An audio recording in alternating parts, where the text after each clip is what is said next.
자녀들은 살과 피에 함께 참여하는 사람들이 되는 것 같이 그분, 즉 나사렛 예수님 스스로도 같은 모양으로 참여하는 분 되심은 자신의 죽으심을 통하여 죽음의 세력을 가진 그를, 즉 디아볼로, 데벌을 멸망시키시며 또 죽음을 두려워하여 일생 동안 노예로 살아가야만 하는 모든 사람들을 자유롭게 하려 하심이니라.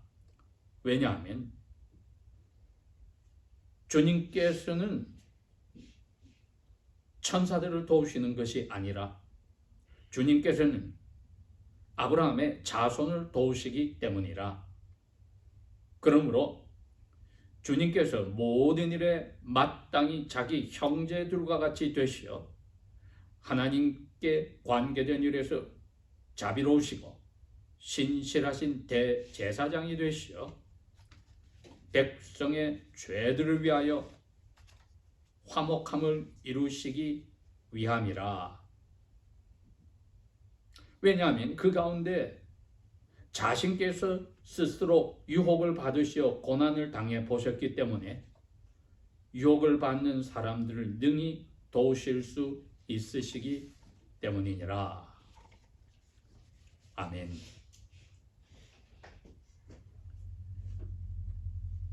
아무래도 사도 바울이 전도를 할 때 AD 40년부터 보통 전통적으로 이야기할 때 AD 약 64년 로마의 대화재가 일어나서 니노로 황제의 칙령에 의해서 잡혀서 순교하실 그 즈음까지 로마 제국 곳곳에 흩어져 있던 유대인들 가운데 나사렛 예수를 조상들이 근 1900년 가까이 기다려왔던 메시아임을 믿는 사람들은 고통이 많이 따랐습니다. 먼저 자기 가족, 친지들이 전통적인 유일신 야훼를 배반하였다고 경원시하고, 그 다음에는 시시때때로 어떤 황제가 즉위하느냐에 따라서 유대인들을 핍박하기도 하였습니다. 그렇기에 히브리에 보낸 히브리 그리스도인들에게 보낸 이 편지 내용을 보면 그들이 감옥에 잡혀간 사람들도 있고 육체적으로 고통을 받은 사람도 있고 재산을 다 빼앗긴 사람도 있었다 그랬습니다. 그런 분들에게 무엇이 가장 날마다의 그 어려운 삶을 지탱하느냐 했더니 나사렛 예수님이었습니다. 그랬기에 사도 바울은 그들에게 1장에서부터 이야기를 했습니다. 너희들이 지금 붙들고 있는 대부분의 너희 그리스도교로 개종하지 않는 가족들과 친지들과 동포들이 손가락질하고 무시하고 부정하는 바로 그 나사렛 예수가 모세 오경에서부터 시작해서 마지막 말라기까지 예언들의 증거한 그 사람이란 거 확신을 가져라. 왜? 우리 조상들의 때에는 선지자들을 통해서 이분에 대해서 이야기를 했는데 야훼께서 마지막 이 세대에는 날들에는 그분을 직접 보내서 우리에게 말씀하셨다. 그분이 바로 나사렛 예수 메시아이시다. 이렇게 함으로써 이분들에게 다시 한번 마음에 확신을 주고 위로를 주었던 것입니다. 그러면서 이분들이 아직까지 믿음에서 성장하여 쑥쑥 자라나는 자리에까지 이루지 못한 것을 안타까워하여서 예수 그리스도께서 어떠한 역할을 하시며 자신들의 날마다의 삶을 지탱하는 토대가 되시고 인도자가 되시고 또 대신 기도해 주시는 중보자가 되시는 분인 것에 대해서 설명을 시작하는데 그 설명에 자기들이 가장 이해하기 쉬운 자리가 하나 있으니 대제사장이었습니다. 대제사장은 백성들이 와서 자기의 죄를 대신해 달라고 그 짐승의 머리에 손을 얹고 죄를 고백하고 제사장에게 죽여서 제사장이 하나님께 바치는 그러한 일반 제사장과 다르게 1년에 한 번씩 자기 자신의 죄를 위해서 하나님 앞에 가축을 죽이고 그 다음에 백성들이 예물을 가져와서 부탁하지 않았는데도 하나님의 명령에 따라서 가장 거룩한 언약궤 앞에 가서 짐승의 피를 7번 뿌리며 백성 전체의 죄를 1년 동안 쌓아놓은 것을 회개하는 그러한 자리에 있었습니다. 그렇기에 제가 오늘 이 말씀에서 등장한 이분은 대제사장이시다. 신실하시고 자비로우신 대제사장이시다. 이 자리가 사람으로서 예수님 오실 때까지, 예수님 잡힐 때도 그 제사장의 마지막 자리에 있던 그 대제사장이 예언한 대로 예수님이 결국은 돌아가시게 되는데, 그 대제사장을 설명하면서 예수님에 대해서 설명을 해줄 때 이 히브리 그리스도인들이 아주 이해가 잘 되었습니다. 저희들도 이 제목을 그렇게 뽑았으니 이해를 오늘 제대로 한번 합시다. 왜 예수님께서만, 예수님 당시에 그 아나나 가야바가 아니라 그들이 육체적으로는 대제사장의 조상들이라 아론의 후손들 맞는데 왜 예수님께서만 대제사장이 그들이 아니라 예수님이 되어야만 하는가? 왜 아론이 되어서도 안 되고, 왜 사무엘이 되어서도 안 되고, 왜 예수님만이 대제사장이 되어야 하는가? 그 대제사장의 역할이 무엇보다도 1년에 한 번씩 그 대속죄를 하는 일이 자기의 죄뿐 아니라 백성의 죄를 하나님 앞에 가져와서 하나님이 거기에 큰 진노를 하시기 때문에 그 진노를 하나님 앞에 없애달라고 죄값을 치르는 희생을 바치는 거였습니다. 그럼 하나님께서 진노를, 그 희생물을 보고 일단 진노를 멈춰 주셨습니다. 그 희생물이 그 정도 가치가 있어서가 아니라 하나님이 명령하신 데 따라서 앞으로 올 여자의 후손이, 발꿈치를 물리는 그 여자의 후손이, 너희 가운데 나타나는 그 선지자 한 사람이 아브라함의 후손으로서 결국은 피를 흘림으로써 죄값을 치르게 되기 때문에 그 피 흘리지 않으면 죄 용서 안 된다는 건 너희들에게 가르쳐 준 것뿐이야. 그러니 그 사람을 상징하기 위해서 너희들이 1년 된 어린 양 가져와서 죽여. 그러면 너희들은 그 어린 양을 죽일 때 너희 죄를 다 나한테 고백하고 이 어린 양과 같이 실제로 하나님이 약속한 대로 아브라함의 후손으로 오셔서, 이삭의 후손으로 오셔서 피를 흘려서 우리의 죄를 영원히 깨끗하게 한꺼번에 용서해 주시는 그날을, 그분을 믿어서 지금 대제사장도 희생을 1년에 한 번씩 바쳐라. 이렇게 된 겁니다.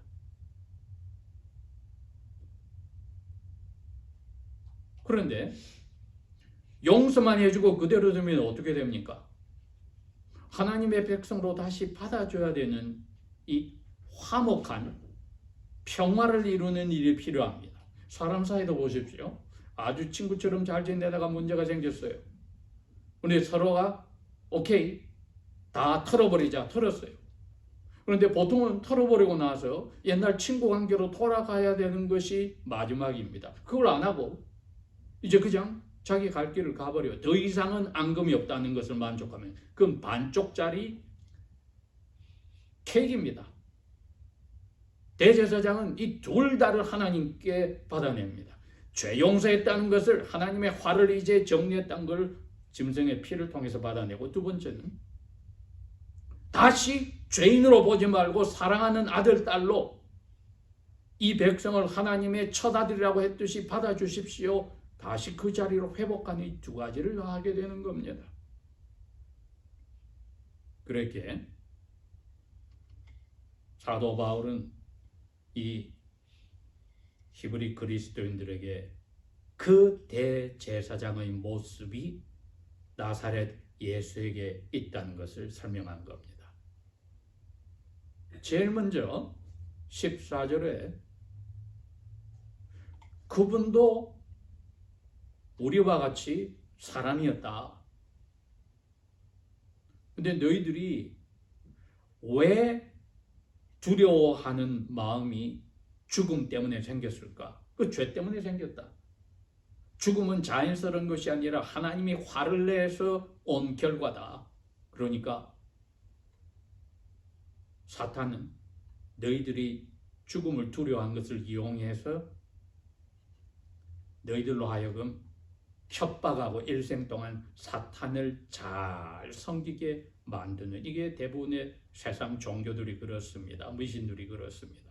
그 자리를 끌고 왔는데 진짜 대제사장 그렇게 해서는 안 되잖아. 그런데 인간의 그 대제사장들은 자기들도 죽음의 자리로 갔습니다. 죽음을 두려워했습니다. 단지 1년에 한 번씩 죄 용서 받았고 하나님의 큰아들과 같은 그러한 이스라엘 백성으로 회복하는 일을 하였지만 그들의 희생 제물로는 죄가 영원히 없어지지 않는다는 것을 자기들은 알고 있었습니다. 그런데 예수님은 15절에 그럽니다. 모든 사람들을 죽음이 하나님의 화의 결과로 왔다는 걸 알고 그걸 없애버리게 해서 그 두려움에서 자유롭게 하였다. 이게 히브리 그리스도인들에게 적용이 됐습니다. 그러니까 너희들 가운데 죽음의 자리로 잡혀가더라도 두려워할 필요가 없게 한 분이 이 대제사장이다. 이분은 이스라엘의 대제사장이 모든 이스라엘 백성 한 사람 한 사람을 위해서 1년에 한 번 기도한 것으로 끝났지만은 이 주님은 그 많은 천사들을 도와주는 게 아니라 너희들 히브리 그리스도인 또 영적으로 그리스도인이 된 이방인들 그 아브라함의 자손을 도와주고 계신다. 어디에서요?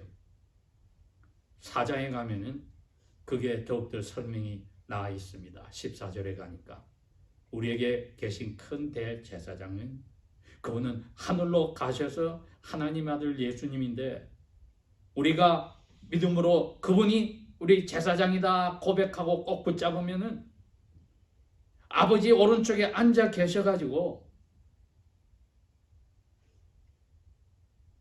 로마서 8장 33절도 그걸 인용합니다. 우리 위해서 아버지 제가 저 아브라함의 자손의 자리에 가보았더니 너무나 힘들었어요. 그리고 저 사람은 저 유혹에 넘어갔어요. 그런데 제가 벌써 이미 십자가에서 그 저주를 받았으니 저 사람을 아버지께서 용서해달라고 지금 기도합니다. 오른쪽에 앉아서 그 기도를 하시는 대제사장이란 겁니다. 지구상에 수억 명이 될지 수십억 명이 될지 모르지만 아브라함의 자손들 우리를 포함해서 이분들 한 사람 한 사람의 죄를 지을 때마다 죄를 위해서 아버지 오른쪽에서 중보 기도하시는 분이다. 그랬기에 인간 제사장은 이게 불가능하지만 하나님으로서 다 알고 있고 또 사람으로서 죽으셔야 되고 예수님만이 그 대제사장이 되셔야만 했던 것입니다. 저희들이 날마다 하나님의 자녀로 살아간다 할 때 빠뜨릴 수 없는 것이 무엇입니까? 찬송, 그리고 그 가사가 기도지요. 그러니 대제사장이 모세의 율법에 따라서 하는 게 바로 그 찬송과 기도였습니다. 자기 자신의 죄와 백성들의 죄를 위해서 1년에 한 번씩. 그런데 예수님은 날마다 매 순간마다 주무시지도 않고 하나님의 자녀인 아브라함 자손 한 사람 한 사람 한 사람 모두를 위해서 먼저 희생 제사를 하셨습니다. 단 한 번 하셨습니다. 그런데 그 효과는 매 순간마다 작용해서 자신이 죄값을 치렀던 희생을 아버지 앞에 가져와서 이거 기억해 주십시오 하는 일을 계속해서 하고 계십니다. 왜? 사람이 죄를 지어서 사람이 그 값을 치러야 되기 때문에 천사가 이걸 대신해 줄 수 없습니다. 마리아에게 요셉에게 와서 예수님이 탄생을 알려주던 가브리엘도 다니엘에게 와서 다니엘의 기도를 야훼께서 들었다고 말해주는 가브리엘 천사장도 이건 할 수 없습니다. 사람만이 할 수 있는데 죄를 가진 사람은 할 수 없습니다. 왜? 죄를 가진 아담의 후손들의 죄를 대신 뒤집어 써야 되는데 하나님이 내리는 벌은 무한한 하나님의 무한한 벌이기 때문에 사람이 그걸 감당 못해요. 자기 혼자의 죄만 용서받을 수 있을지 몰라도 모든 아브라함의 자손의 죄를 용서할 수가 없으니 아들 하나님이 사람으로 오신 겁니다. 그래서 로마서 5장 12절 19절에 말한 대로 아담같이 똑같이 아담의 후손으로 와서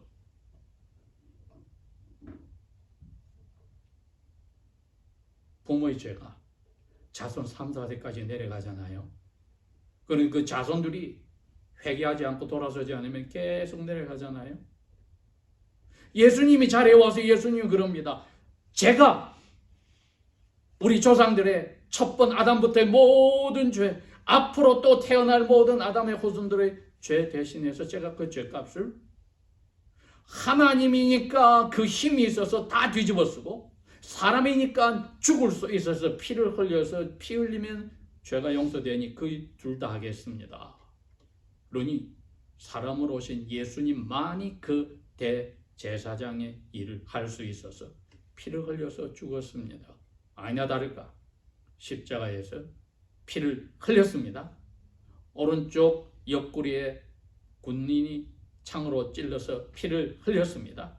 피를 흘림으로 마치 어린 양이 피 흘려 죽임을 당한 것처럼 하나님이 그래 지난 1900년 동안 또 그 1900년 전에 아담에게까지 약속하였던 피를 흘린 그것을 믿을 때 그들의 모든 죄 내가 영원히 용서해 줄게.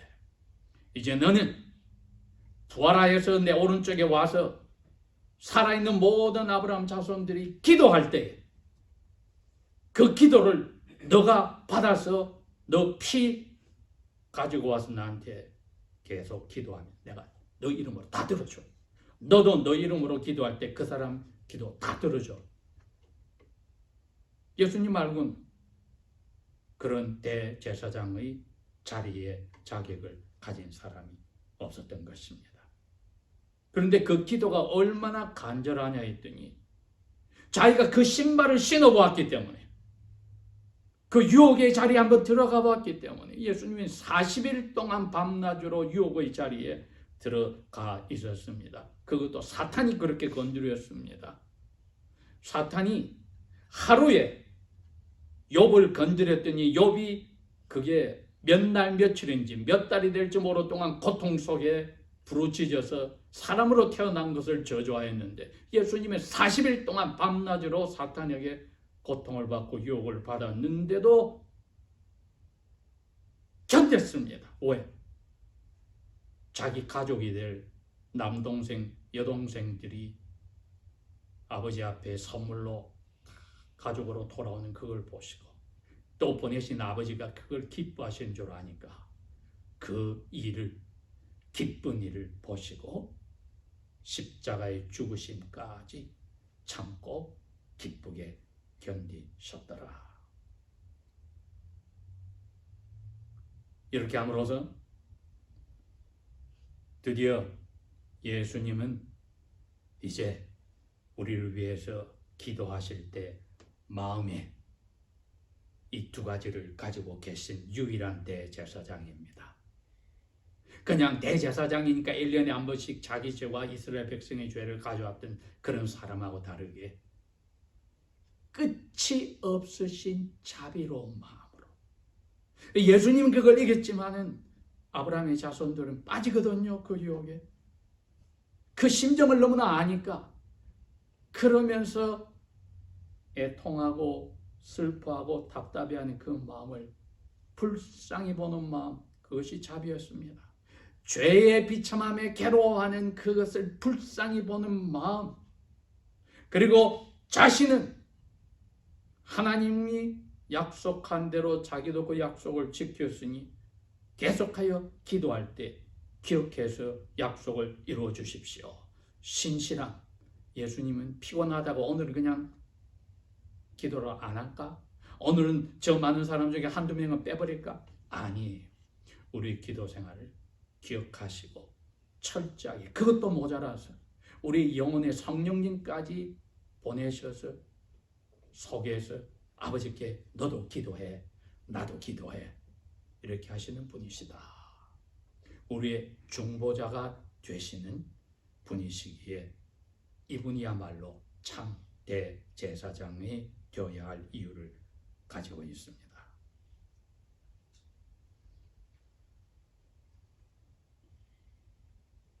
백성들의 죄가 이제는 아버지의 화를 다 걷어내고 아버지의 아들, 딸로 저희들이 날마다 기도할 때마다 벌벌 떨거나 양심의 가책으로 마음에 찜찜한 게 아니라 예수님 이름으로 다시 아버지, 저를 아들, 딸로 오늘도 받아주시니 감사합니다 하는 그리스도 예수 안에서의 평강을 누릴 수 있도록 예수님이 그 중보자의 기도를 오른쪽에서 하고 계십니다.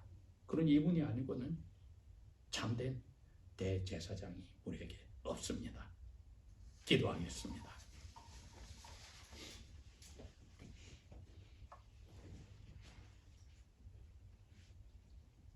아버지 하나님, 오늘도 아버지 오른쪽에 계셔서 우리의 모든 어려움 속에 또 죄 가운데서 부르짖고 단식하고 한 기도마저도 예수님께서 아버지께 다 흡족하게 바꿔주시며 자신의 희생의 피를 아버지 앞에 가져오니 저희들은 이 예수님 없이는 살아갈 수가 없으며 아버지의 영원한 벌 속에서 저주 속에 있을 수밖에 없음을 고백합니다. 이 예수님의 영이 오늘도 우리에게 이 말씀으로 깨우쳐 주셨으니 아버지여, 보내신 예수 그리스도의 아버지의 영이 우리의 심령을 날마다 가득 채워서 우리 기도가 더욱더 자연스럽게 나오고 아버지 앞에 계속하여 올라가므로 그리스도 예수 안에서 약속하신 아버지께서만 주시는 평강이 저희의 삶을 그 어떠한 자리에서 무엇을 하든지 어떤 유혹의 자리에 넘어진다 할지라도 기도를 기억하시고 저희들을 끝까지 평강 가운데 넘치게 인도하소서. 이 기도의 문을 활짝 열어주시고 중보하는 예수님과 성령님을 허락하신 것을 감사하며 대제사장 예수님의 이름으로 기도합니다. 아멘.